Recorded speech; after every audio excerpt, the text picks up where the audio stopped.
Quizás algunos recuerdan, y si no recuerdan, yo se lo recuerdo ahora. Y el mensaje anterior a este fue titulado La soberanía de Dios en la elección de Israel. Y Pablo inició esa primera parte de Romanos 9 de una buena manera, porque él les habló primero y les dejó ver su corazón pastoral. Él estaba dolido, triste, consternado, justamente porque la nación de Israel no había hecho caso a la voz de Dios. No lo hizo en el Antiguo Testamento cuando los profetas le llamaron hacia Dios una y otra vez, y luego cuando Cristo vino tampoco lo reconocieron como Mesías, y por consiguiente ellos estaban ahora sufriendo las consecuencias de ambas cosas.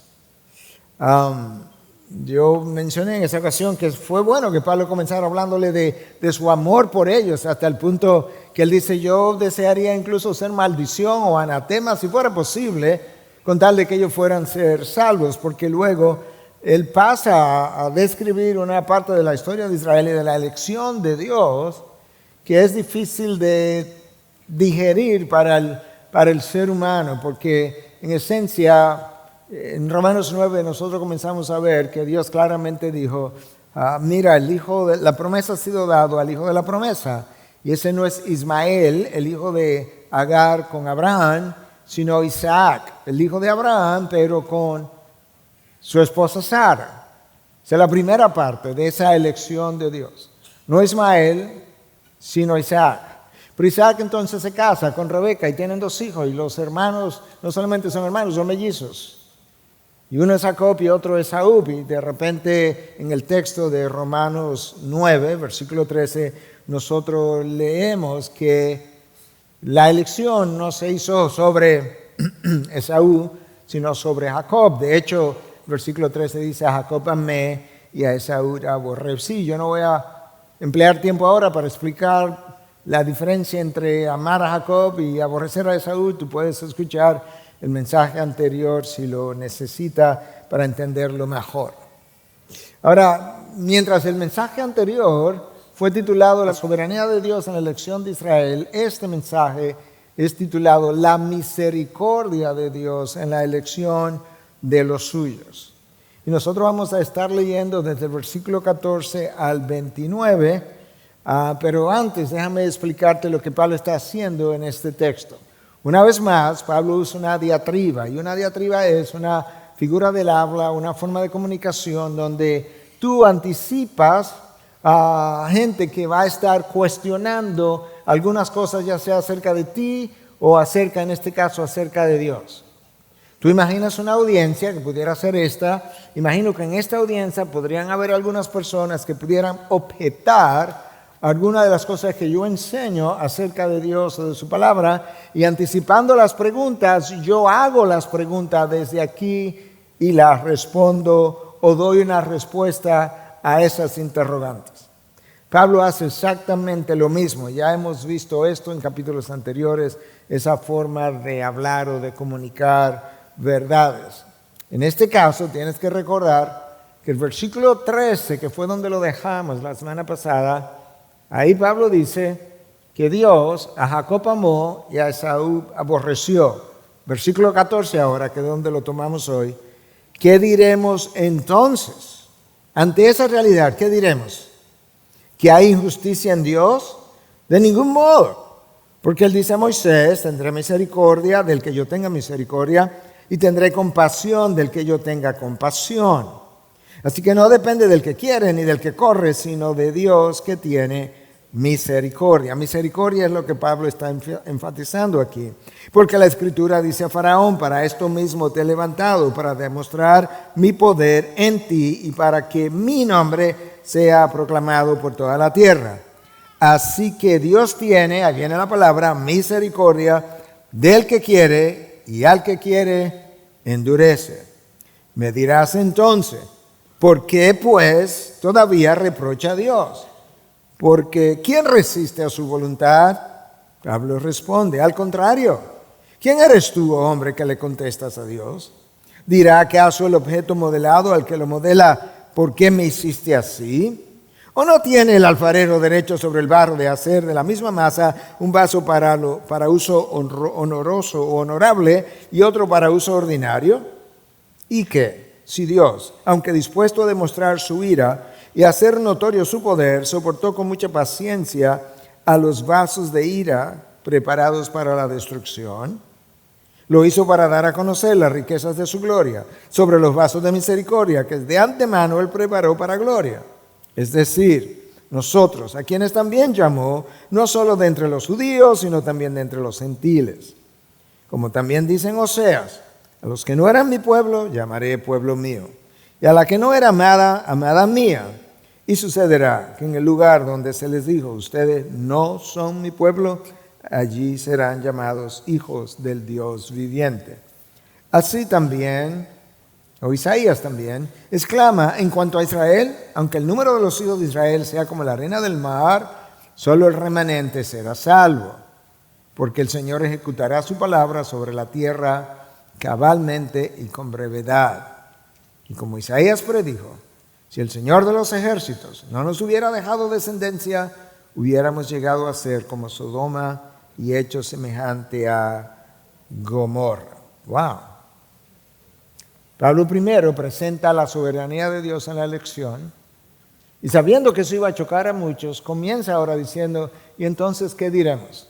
Esa es la pregunta número 1. Pablo se imagina 4 preguntas de parte de su audiencia a la que él da una respuesta y luego él viene atrás con 4 preguntas suyas para la audiencia, por así decirlo.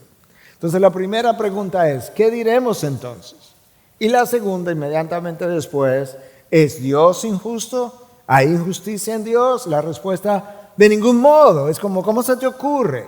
Pablo no pudo esperar, tuvo como que inmediatamente responder.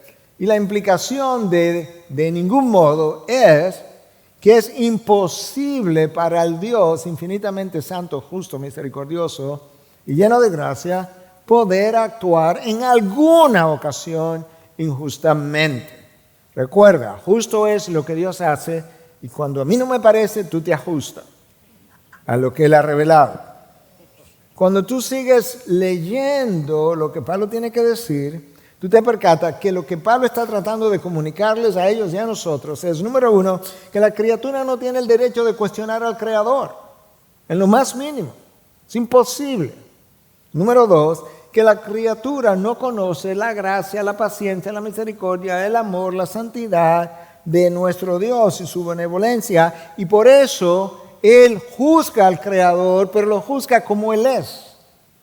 Lo juzga conforme a su corazón. Tú y yo no confiaríamos en ningún ser humano que tenga poder absoluto a la hora de gobernar, y esa es la razón por la que las democracias tienen un poder judicial, uno legislativo, uno ejecutivo, justamente para que haya un balance de poder. Bueno, en la Trinidad no hay un balance de poder sobre una persona, Dios. Pero como yo no puedo confiar el poder absoluto sobre un ser humano, a nosotros nos irrita, nos molesta, nos da prurito el que Dios tenga poder absoluto en su persona.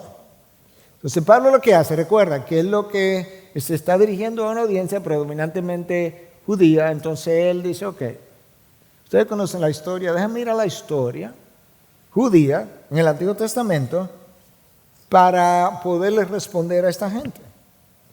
Entonces cuando Pablo dice que es imposible que Dios sea injusto, inmediatamente después dice, porque él dice a Moisés, o dijo a Moisés, tendré misericordia del que yo tenga misericordia y tendré compasión del que yo tenga compasión. Ahora, yo tengo que entender el contexto de esas palabras. Y este es el contexto. En Éxodo 32, Moisés sube al monte a hablar con Dios y el pueblo comienza a adorar un becerro de oro. Aarón, el hermano de Moisés, ha construido un becerro de oro con sus propias manos. Se lo ha dado al pueblo y le ha dicho, esos son tus dioses que te sacaron de Egipto. Y ahora entonces Dios, Éxodo 33, próximo capítulo, le dice a Moisés que él va a terminar con todo el pueblo. El pueblo entero merece perecer. Moisés interviene y en su intervención, interviene porque Dios le ha dicho, yo voy a dejar solamente, me voy a quedar contigo y voy a hacer una nación grande a partir de ti Moisés dice, oye Dios, pero mejor bórrame a mí de tu libro y sálvalo a ellos. Está intercediendo por ellos. Al final de la historia, Dios, debido a la intervención de Moisés que se paró en la brecha, tal como dice el libro de los Salmos, a favor de Israel, Dios decide no exterminar a todo el pueblo, sino que la justicia se limitó a 3,000 hombres que murieron a espada, como fruto de la disciplina de Dios, y luego vino una plaga grande que terminó con la vida de muchos otros. En ese contexto, Dios le dice a Moisés, ¿sabes qué? No voy a terminar con todo el pueblo, por así decirlo. Yo tendré misericordia del que yo tenga misericordia y tendré compasión del que yo tenga compasión. Ahora, si Dios hubiese acabado con todo el pueblo, se lo merecían y hubiese sido justo, porque lo merecían. Y esa es la realidad de cómo Dios lidia con nosotros. 3,000 hombres murieron, otro grupo grande murió fruto de una plaga, y Dios dice, bueno, sobre los que quedaron vivos yo tuve misericordia. Esa es la idea, ese es el contexto. Pero lo que Pablo está haciendo, estableciendo el derecho que Dios tiene de hacer conforme a sus propios propósitos, teniendo misericordia con algunos, aunque no lo tenga sobre todos.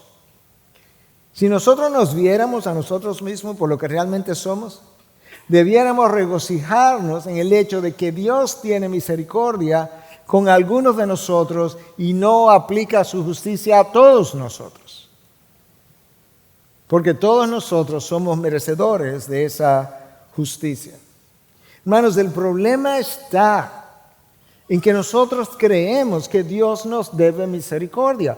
Dios no le debe misericordia a nadie porque la misericordia no es un derecho de nacimiento.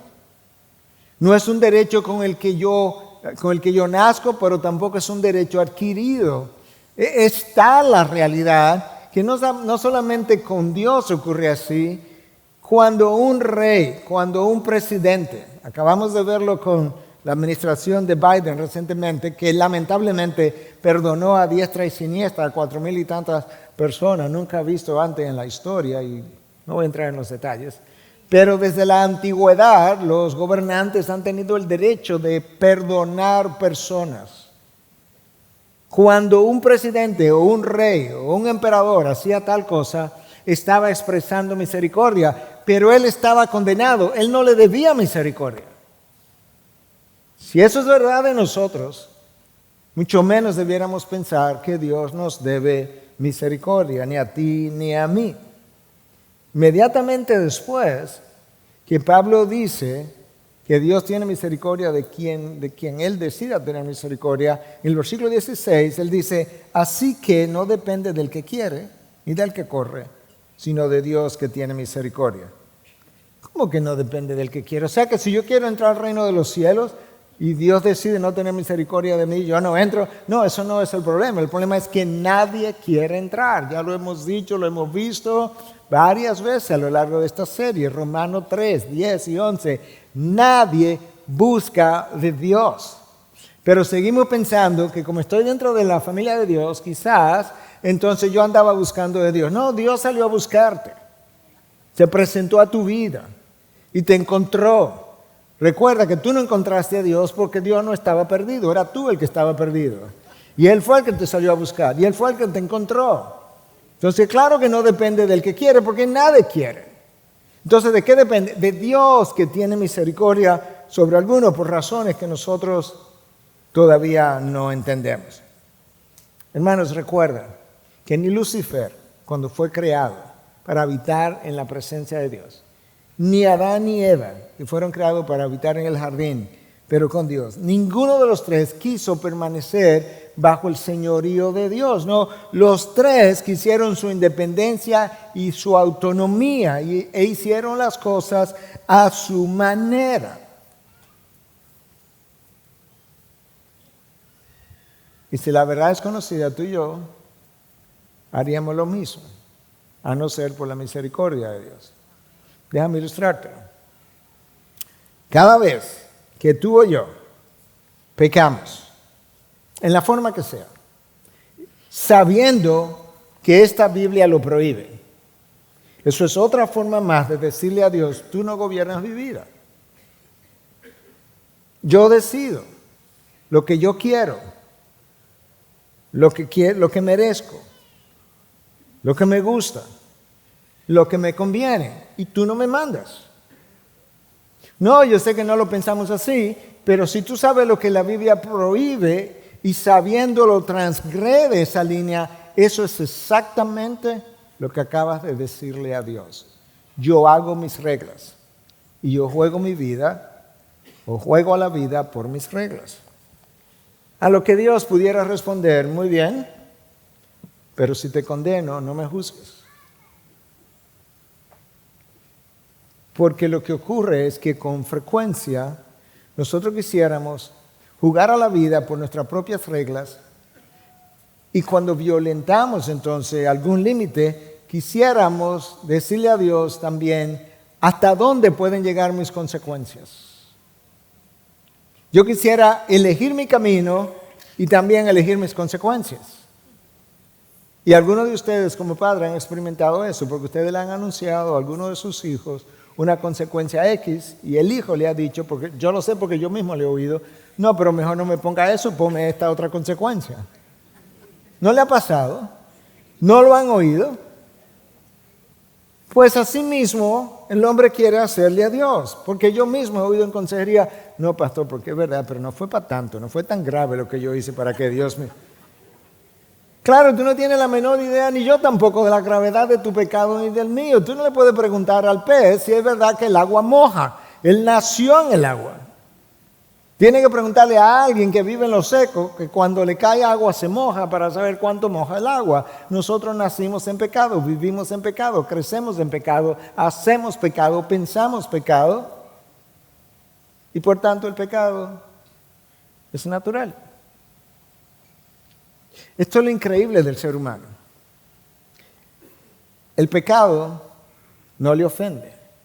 La corrección sí le ofende. ¡Wow! O sea, el pecado que violenta la santidad de Dios y que a mí me daña, no nos ofende, es normal. La corrección que a mí me puede salvar es la que me ofende. ¿Te das cuenta lo centrado en nosotros mismos que estamos? Pero nosotros, como pensamos injustamente y actuamos injustamente, pensamos que Dios es como nosotros. Escucha lo que Dios le dice al pueblo de Israel en el exilio en Babilonia a través de su profeta Ezequiel, que estaba con ellos en el exilio. Ezequiel 18, 25. Ustedes dicen, no es justo el proceder del Señor. Esto es Dios diciéndole a ellos. Pero escucha, pueblo de Israel, ¿en qué no soy justa? Dime, explícame, demuéstramelo. Pregunta para el pueblo, ¿no son ustedes los que actúan injustamente? 4 versículos más adelante, versículo 29, Ezequiel 18. Sin embargo, el pueblo de Israel anda diciendo, no 1, no 2, no 3, el pueblo anda diciendo. El pueblo vive difamándome, dice Dios. El pueblo anda diciendo, no es justo el proceder del Señor. Pueblo de Israel, ¿en qué soy injusto? ¿No son más bien ustedes los injustos? Wow. Una vez más, el ser humano quiere ir en la dirección que él determine más conveniente y al mismo tiempo decidir cuáles serán sus consecuencias. Si es que merece alguna consecuencia. Porque a veces pensamos incluso que eso no merece que Dios me imponga ninguna consecuencia. Hermanos, recuerda, si Dios ejerciera su justicia, todos nosotros pereceríamos de la misma manera. Es un privilegio el que Dios quiera ejercer misericordia sobre un grupo en vez de ejercer justicia sobre todos nosotros. Eso es un privilegio. La misericordia de Dios es más bien un privilegio no merecido por ninguno de nosotros, que Dios, como Dios, aplica a su discreción, por razones que Él sabe y entiende que tú y yo ni sabemos ni entendemos. Entonces ahora el apóstol Pablo, tratando de seguir ampliando su argumento para aquellos que cuestionan a Dios, pasa al versículo 17, le dice, porque la Escritura dice a Faraón, para esto mismo te he levantado, para demostrar mi poder en ti, y para que mi nombre sea proclamado por toda la tierra. Ok. Número 1, Faraón no es una excepción en el sentido de que todo gobernante en toda la historia de la humanidad ha ocupado una posición porque Dios así lo permitió o lo colocó, como dice Romanos 13, 1 y 2. Todos los gobernantes. Muchos para castigo, justicia y otros para bendición del pueblo. Eso está ahí. De manera que Faraón, cuando Dios dice, para esto te he levantado, y a todos los demás también, con un propósito. Ahora, en este contexto, Pablo dice que Dios levantó a Faraón para demostrar su poder en él y para que su nombre fuera proclamado a lo largo de toda la tierra. Dios permitió que Faraón subiera al poder, ejerciera un poder tiránico sobre Israel, sobre Egipto e Israel que estaba esclavizado ahí, para luego él vencer la terquedad y el poder de Faraón y demostrar su poder para toda la tierra. Nosotros no entendemos los propósitos de Dios. Nosotros no sabemos cómo Dios funciona, pero Él me ha revelado lo que Él ha hecho y lo que Dios quiere es que yo aprenda a ver cuáles son, cómo son sus caminos y yo pueda entonces abrazar lo que Dios ha hecho como bueno, válido y justo. Porque no entendemos. Déjame darte una ilustración. Ustedes han tenido hijos y otros los tienen en este momento, 3, 4, 5 años. Si ese hijo va y le dice, papi, mami, explícame con detalles cómo ustedes me hicieron. Yo estoy seguro que ustedes no le van a dar detalles de cómo ustedes lo hicieron, por así decirlo, cómo hicieron ese niño. No lo van a dar, primero, porque él no lo puede entender aún si se lo explicaran. Número 2, porque él no tiene la edad para poder digerir la moralidad de lo legítimo que es entre un padre y una madre legítimamente casado delante de Dios para poderle dar esos detalles. Entonces, ¿qué tú vas a hacer? Lo odia, lo ignora, le da una explicación real, verdadera, pero general de cómo son las cosas. ¿Y qué tú esperas? Que tu hijo te crea. Bueno, Dios nos da explicaciones generales, pero no va a perder su tiempo en explicarnos cosas que una mente finita no podrá entender. Y eso es parte de lo que encontramos en la palabra. Recuerda que Pablo escribió en Romanos 11:33, cuán insondables son sus juicios e inescrutables sus caminos. Sus juicios no tienen fondo. Y sus caminos yo no lo puedo discernir, yo no lo puedo entender, excepto aquella parte que Él me revela. Recuerda que el énfasis del texto es acerca de misericordia. Versículo 15, que ya leímos. Él dice a Moisés, o dijo, tendré misericordia del que yo tenga misericordia y tendré compasión del que yo tenga compasión. Recuerda, por definición, la misericordia no es debida ni merecida. Dios no le debe misericordia a nadie. Déjame ampliar eso un poquito. La justicia de Dios, todo el mundo quiere, no, porque eso no es justo. Hermanos, si hay algo de lo que yo estoy contento es que Dios no es justo. No me juzgue todavía. Dios no es injusto para con los suyos. Entonces, ¿qué es lo que es? Misericordioso. La misericordia no es justicia, pero tampoco es injusticia. Entonces, ¿qué es? Está más allá de la justicia. La única razón por la que tú puedes llegar a ser hijo de Dios, como cantábamos, es por misericordia. Yo me alegro de que Dios realmente nos vea con misericordia.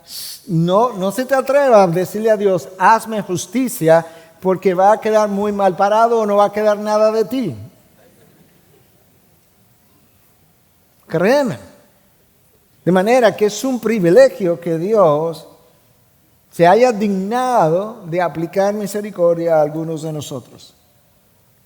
Si yo terminara en el infierno, yo y el resto de los que estemos ahí, recibimos lo merecido. Nadie llega a la condenación injustamente, créeme. La misericordia es otro atributo de Dios. Está la justicia y está la misericordia. La misericordia es el atributo de Dios que cuando Él lo aplica a alguien o a un grupo, entonces no recibimos lo que merecemos. ¿Tú ves la diferencia? Nosotros merecemos ser condenados. Cuando Él nos ve y nos trata con misericordia, no recibimos lo que merecemos. Por eso es que Jeremías en su libro Lamentaciones dice, si no fuera por tus misericordias, que son nuevas cada mañana, ya hubiésemos sido consumidos. Hermanos, al final de cada día, si no fuera por su misericordia, tú y yo hubiésemos sido fulminados. Porque todos los días violamos su ley. En ningún momento tú cumples con su ley. Es su misericordia en Cristo, por Cristo, que tú y yo estemos con vida todavía. Y es por eso que el apóstol Pablo está diciendo en el versículo 18, así que Dios tiene misericordia del que quiere, porque no se la debe a nadie, y al que quiere endurece. Ahora, no vaya muy rápido para pensar, bueno, si Dios endurece el corazón, entonces Dios es autor de pecado. No. Si tú revisas el registro bíblico, Dios nunca ha endurecido el corazón de nadie que no se haya endurecido primero. Es diferente, pero para darte una de las ilustraciones, en doctrinas difíciles de digerir, nos ayudan. Tú tienes un hijo, 8 años, 9, 10, le está diciendo que no monte bicicleta de una manera o de una forma en un lugar. Y él sigue. Fulano, ya te dije que no monte bicicleta ahí, que te puede caer y te da un golpe, y él sigue. Y un día tú le dices, no, sigue, está bien, déjalo. Y alguien viene, pero mira, no, déjalo, a ver si aprende, déjalo, que se caiga. Y entonces se cae y se da un golpe y tú le dices, ay, para que coja. ¿Que coja qué? Experiencia. Que obedezca, que aprenda. ¿Tú has hecho cosas así, no? Sí, claro. Pues Dios, cuando tú te endureces, y eso es lo que quiere, Él te dice, está bien, sigue tu camino. Faraón fue endurecido por Dios después que Él se endureció a sí mismo. Déjame leértelo. Éxodo 7:13. El corazón de Faraón se endureció. Dios no lo hizo. 7:14. El Señor dijo a Moisés, estamos en Éxodo, el corazón de Faraón es terco. Se niega a dejar ir al pueblo. O sea, que hay una plaga. Dice que lo va a dejar ir. Después dice que no. Aquí va otra plaga. Dice que lo va a dejar ir. Después dice que no. Es terco. Se niega a dejar ir a mi pueblo. 7:22. El corazón de Faraón se endureció. 8:15. Faraón endureció su corazón. 8:32. Faraón endureció su corazón. Y las mismas expresiones aparecen en 9:7, 9:32 y 9:34. Él endureció su corazón. Una vez, en 9:12, después que lo leemos en el capítulo 7, después que lo leemos en el capítulo 8, en 9:12, una sola vez, el texto dice, Dios endureció el corazón de Faraón. Ahora, la pregunta surge, ¿cómo es que Dios endurece el corazón de alguien? Porque Dios no es autor de pecado. Entonces Dios no te empuja a pecar, no induce pecado en tu mente o en tu corazón, no te inclina al pecado. Santiago 1, 13, 14, alrededor de esa área te dice que Dios no es nunca el autor de pecado, cada cual es seducido por su propia concupiscencia. Entonces, ¿cómo es que Dios endurece el corazón de las personas? Simplemente te dice, ¿quieres ir en esa dirección? Ya te he advertido una vez, un profeta, otro profeta, otro profeta, con la nación de Israel, está bien, puedes ir. Con eso, Dios le ha dado permiso a que siga el camino de su voluntad, pero Dios no ha endosado, no ha aprobado, no ha aplaudido el que tú quieras ir por ese camino. Él trató de evitarte. Cada plaga le dio a Faraón una oportunidad para ablandar su corazón y arrepentirse, pero no quiso. Eso es como es. Míralo como aparece en Apocalipsis. Ya al final, capítulo 22. Llega un momento donde Dios dice, ¿sabes qué? La suerte está echada. Y entonces, escucha lo que dice, 22:11. Que el justo siga haciendo injusticias. Déjalo. Que el impuro siga siendo impuro. Que el justo siga practicando la justicia. Y el que es santo siga guardándose santo. Lo que Dios está diciendo en ese momento, ya deja a cada cual que haga lo que quiera hacer. No lo reprendas más. No lo llames al camino más. No le pida que se arrepienta. No le prediques más. No lo llames más al arrepentimiento. Déjalo. Porque la suerte ya está echada. Hermanos, no hay nada más terrible. Cuando yo lo pienso en la posibilidad de que eso pudiera ocurrir, se me paran los pelos de punta. No hay nada más terrible que Dios te diga, está bien, vete en la dirección de tus deseos. Porque si la realidad es conocida, hermano, lo leímos en el texto, el pastor Enrique aludió a esta realidad en su oración. Si Dios nos deja nuestro propio albedrío, seríamos tan malos como Sodoma y Gomorra. Está en el texto que leímos. La única razón por la que tú y yo no somos tan malos como Sodoma y Gomorra es porque Dios interviene, aún en el caso del impío. Dios interviene, ¿sabes cómo? A través de leyes de las naciones, a través de un gobierno, a través de un esposo, de una esposa, de hijos, de amigos, leyes que te imponen límites de velocidad, hasta dónde a qué edad puede comenzar a tomar alcohol, una serie de cosas, incluyendo la conciencia del ser humano, que Dios usa para frenarte. Pero si Dios te dejara completamente a tu libertad, nosotros seríamos tan perversos como la gente de Sodoma y Gomorra. Wow. Pregunta número 3 de Pablo para su audiencia. ¿Me dirás entonces por qué pues todavía reprocha a Dios? Inmediatamente otra pregunta, sin respuesta. 3 y 4 están juntas. Porque ¿quién resiste a su voluntad? Pablo está diciendo, bueno, algunos de ustedes están pensando que como Dios permitió que Faraón subiera, como Dios permitió que Faraón se endureciera, y él fue que lo permitió, entonces ¿por qué reprocha a Dios? Yo no entiendo. Porque él fue que lo permitió. Hey, el que yo lo permita no dice que yo lo apruebe ni que yo lo endose. Para nada. El problema es que en vista de la terquedad de Faraón, Dios dejó que él siguiera su camino y luego lo juzgó como lo merecía. Pero eso está a lo largo de toda la Biblia. Eso no es solamente con Faraón. Dios le dice a Jonás, vamos para Nínive. Jonás dice, yo no voy para Nínive. Dios le dice, está bien, vete para donde tú quieras. Y Jonás coge en la dirección opuesta y luego Dios lo disciplina y lo castiga y él termina en el estómago de un gran pez por 3 días dando vueltas como una batidora. Pero él te dejó, claro, yo te dejé. Pero luego yo te aplico las consecuencias porque tú no las decides, yo las decido.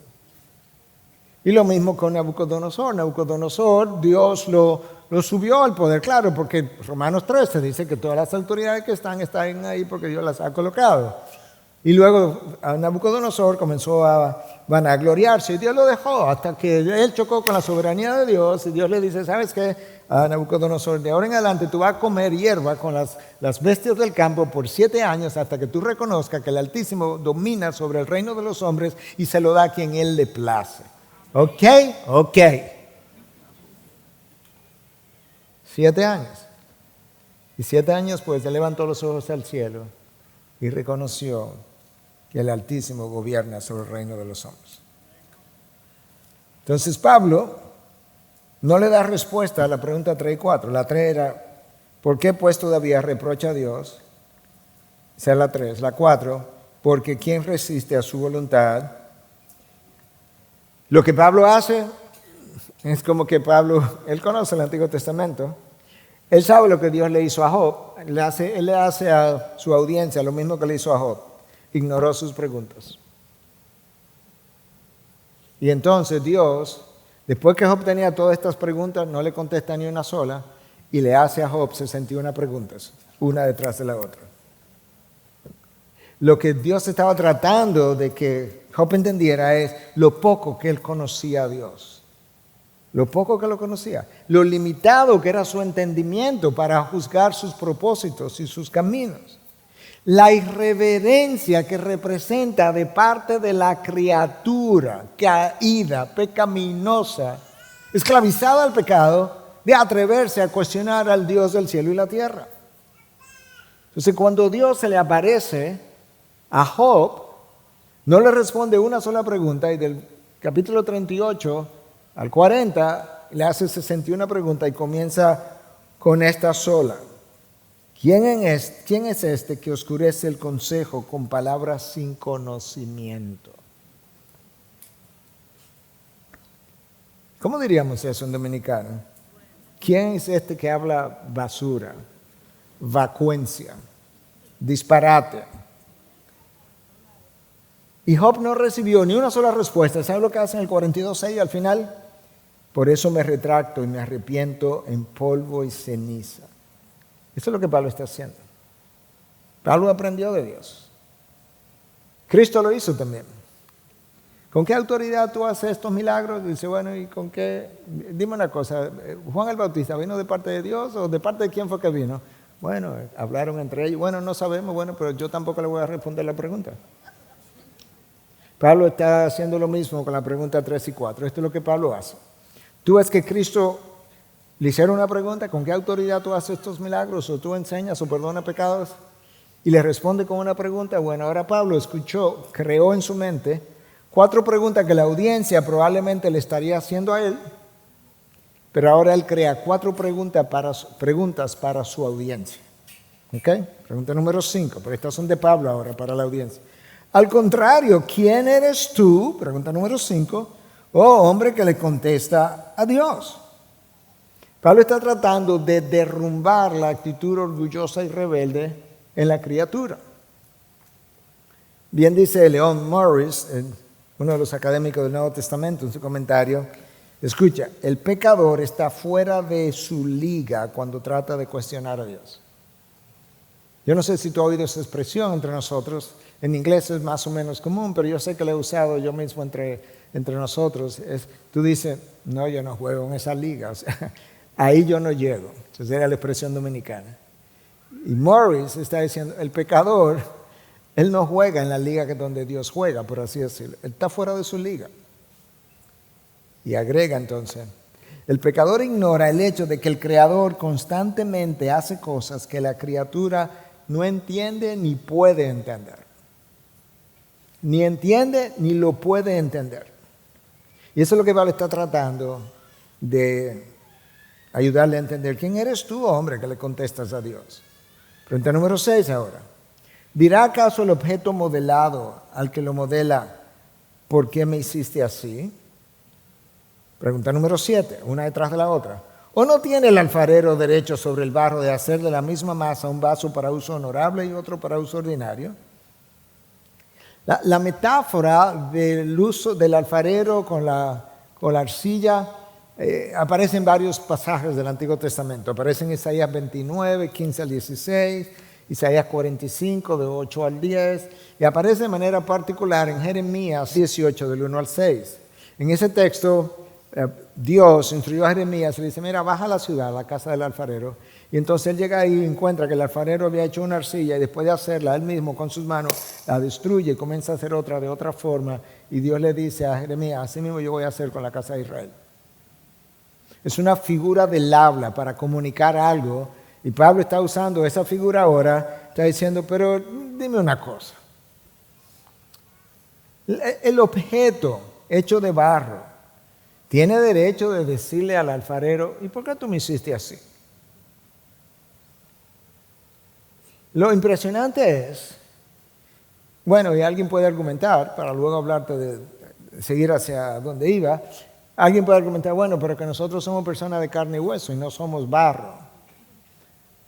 Y ahora escuchen, nosotros queremos defender o argumentar o cuestionar cuando Dios elige para misericordia a uno y no a otros. Pero resulta que múltiples mujeres y hombres, y abogados y jueces discuten, defienden y han pasado leyes para concederle a la mujer el derecho de elegir si la criatura en su vientre muere o vive.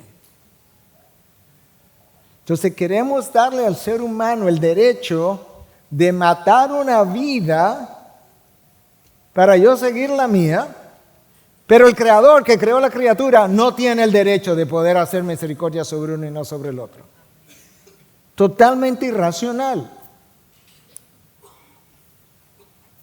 Sobre todo, que cuando Él aplica misericordia, se la aplica a gente que tampoco la mereció.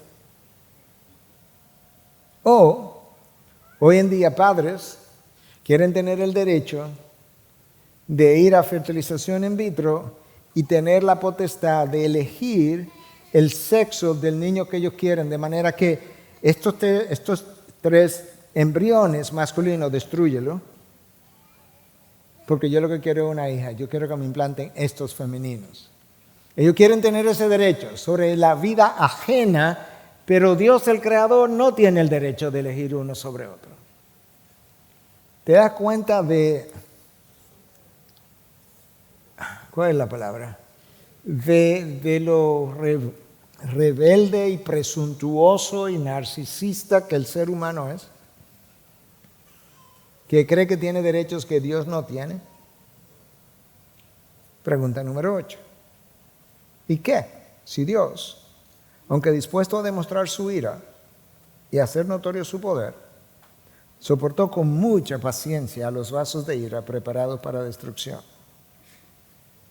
Lo que Pablo está haciendo ahora es ayudándole a entender, escúchame, es que Dios se pasa la vida tolerando gente que merece ser destruida ipso facto. Déjame ilustrártelo con una historia de la Biblia que tú conoces muy bien. Supongamos, yo voy a usar esa pregunta de Pablo, ¿y qué si Dios soportó a los vasos de ira para luego demostrar su poder? Que ya estaban destinados para destrucción. Es como, vámonos al diluvio. Dios le dice a Noé que va a llover, que comienza a hacer una barca. Por 120 años, Dios toleró el pecado de esa generación. 120 años. Una generación que Génesis 6:5 dice, o la describe de esta manera, era mucha la maldad de los hombres en la tierra. Y toda la intención de los pensamientos de su corazón era solo hacer siempre el mal. Segunda de Pedro habla de que Noé predicaba a esa gente. Y por 120 años ellos le dieron la espalda a Dios. No puede juzgar a Dios si 120 años después viene y te trae el diluvio y arrasa con todos ustedes. ¿Con qué cara? ¿Con qué derecho? Entonces, lo que la historia de la Biblia nos enseña es que nosotros tampoco podemos cuestionar a Dios cuando Él le da a esas poblaciones, como la del diluvio, lo que merecían después de 120 años. Y Pablo dice, y que si Dios, dispuesto a demostrar su ira, o sea, Él estaba dispuesto a demostrar su ira al final de los 120 años y hacer notorio su poder, soportó por 120 años, es una ilustración, con mucha paciencia a los vasos de ira, a esta generación. ¿Y qué? Y luego Pablo dice en el versículo 23 y 24, y si lo hizo así, permíteme seguir en la ilustración del diluvio, para dar a conocer, versículo 23 del texto de hoy, las riquezas de su gloria sobre los vasos de misericordia que de antemano Él preparó para gloria, es decir, nosotros, a quienes también llamó, no solo de entre los gentiles, sino también de entre no solo entre los judíos, sino también de entre los gentiles. Son los versículos 23 y 24, que Pablo está diciendo, imagínate el diluvio otra vez, y que si Dios soportó por 120 años a estos vasos de ira, para al final, entonces Él demostrar su poder y su gloria, y la gloria de su misericordia sobre los vasos de misericordia, como Noé y su familia. Que el texto de Génesis nos dice que Noé encontró gracia, no justicia, gracia ante los ojos de Dios. Porque ahora es que la gracia que Dios tuvo con Noé y su familia, ahora es que se ve grande. Cuando tú ves que Dios acabó con un planeta entero y del planeta entero salvó solamente a una familia que merecía ser destruida también, pero por su misericordia Dios le visitó con la riqueza de su misericordia. ¡Wow! Eso es lo que Pablo está diciendo. Si Dios tolera a esta generación perversa y torcida, que es lo que como Pablo califica a su generación en la época cuando le escribe a los filipenses, para entonces, en contraste con esa generación perversa y torcida, levantar una iglesia que pueda vivir en santidad y sobre esa iglesia demostrar su poder y la riqueza de su gloria y que, hermanos, tú y yo no entendemos la santidad de Dios. No entendemos los derechos que Dios tiene. Y tú y yo debiéramos levantarnos todos los días diciendo, wow, yo no puedo creer que estoy vivo. Jeremías lo entendió. Jeremías dice, si no fuera por tu misericordia ya nos hubiese consumido. Todos los días Dios renueva sus misericordias sobre los vasos de misericordia. Todos los días.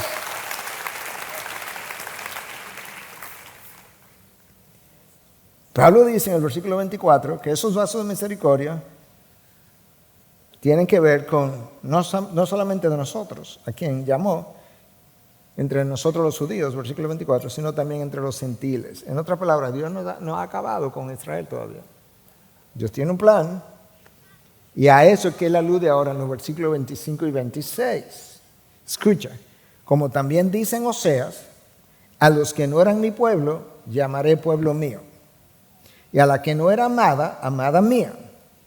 Y sucederá que en el lugar donde se les dijo, ustedes no son mi pueblo, allí serán llamados hijos del Dios viviente. Déjame parar ahí.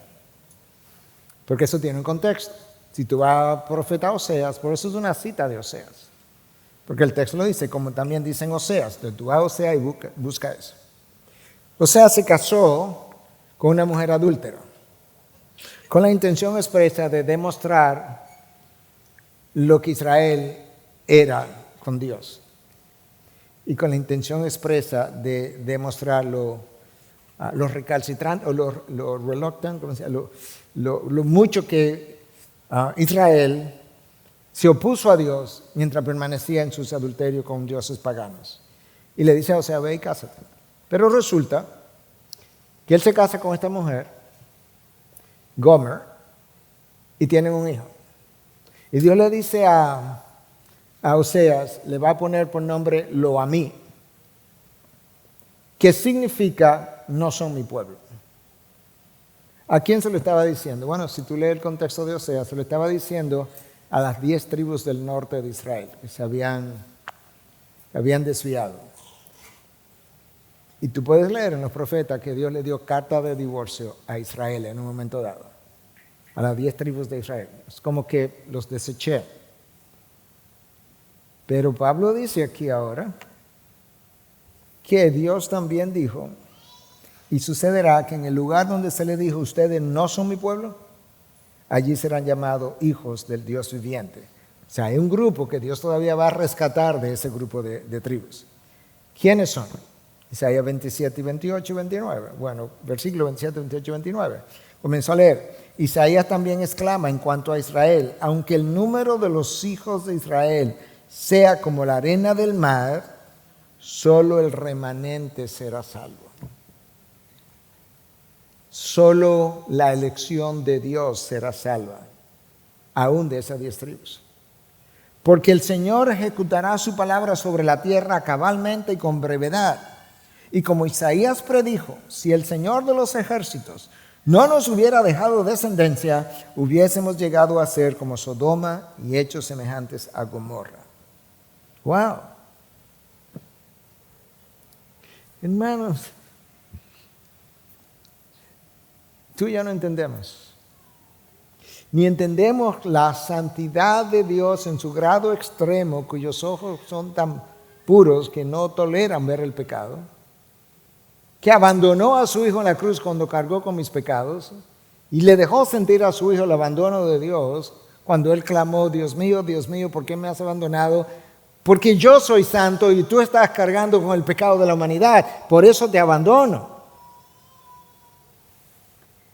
Para que tú y yo no fuéramos abandonados por Dios, Él abandonó a su Hijo en la cruz y le dejó caer el peso completo de su ira. Entonces no puede ser que mañana en la mañana yo me levante como un levante a vivir la vida como si no importara la santidad de Dios y como si Dios no me llamara hijo suyo, porque si soy hijo de Él, Él quiere que yo me comporte como que Él es mi Padre. Y eso yo no te lo digo a ti solamente, eso yo me lo digo a mí. Hermano, no hay nada que yo te haya dicho en 27 años que yo no me haya dicho primero. Y si lo hiciera, peco. Porque yo no leo la palabra de Dios para que rebote hacia ustedes. Yo leo la palabra de Dios como un espejo que me retrata a mí primero para que yo pueda hablarle a ustedes. Yo creo que cuando nosotros leemos pasajes como estos, tenemos que estar tan agradecidos de la misericordia de Dios, no solamente el día que me salvó, todos los días. Precisamente porque si Él me tratara con justicia, yo ni te conociera ni tú me conocieras a mí. Y eso es lo que merecemos. Entonces yo creo que al cierre de este mensaje, que no se nos ocurra pensar, que no pase ni siquiera por la mente, pero eso como que no es justo de parte de Dios. Porque el día que tú y yo queramos justicia, Dios te la puede dar. Pero créeme que no te irá bien. Lee el Salmo 51, que es lo que David le pide a Dios. Ten misericordia de mí, oh Dios. Ten compasión de mí. Ese debe ser el grito tuyo y mío todos los días. Y es un privilegio si Dios visita esa misericordia sobre ti y sobre mí. Padre, gracias. Gracias por tu Hijo, porque cada acto de misericordia, de bondad, de amor, de gracia, de benevolencia en favor nuestro es a precio del Hijo que tú le ofreces. Como diríamos en nuestro país, a costa del Hijo. No hay nada con el que tú me bendiga que no sea en Cristo, a través de Cristo y por Cristo. Oh Dios, ayúdanos a nosotros tus hijos a vivir a la altura de tu llamado, a reflejar tu carácter a un pueblo que no te conoce, a honrar la misericordia con la que tú nos has tratado y nos has visto, a honrar tu benevolencia.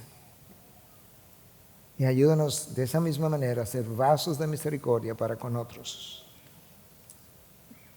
Señor, gracias. Recuérdame dónde me encontraste. Recuérdame de dónde me sacaste. No solamente el día que me salvaste, de dónde me has sacado múltiples otras veces, o de dónde me has evitado caer. Por tu gracia y por tu misericordia, dadas a tus hijos en Cristo. Ayúdanos ahora al cantar, a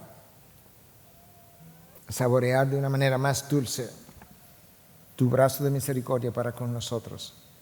Y Señor, abre los ojos de alguno aquí que todavía no tiene salvación, o de otros que quizás entraron en salvación, pero no están viviendo la vida de salvación que tú compraste, que necesitan regresar. Haz retumbar en sus cabezas tus palabras en el Antiguo Testamento: volveos a mí, a fuente de agua viva. Abandona tus cisternas agrietadas que no retienen agua. Ven a mí para que puedas beber el agua viva para vida eterna. en Cristo Jesús. Amén. Amén. Gracias por acceder a este recurso. Espero que haya sido de gran bendición para tu vida. Te sugiero que te suscribas a este canal de forma que tú puedas recibir notificación la próxima vez que hayamos subido un nuevo recurso que pueda servirte de instrucción y bendición.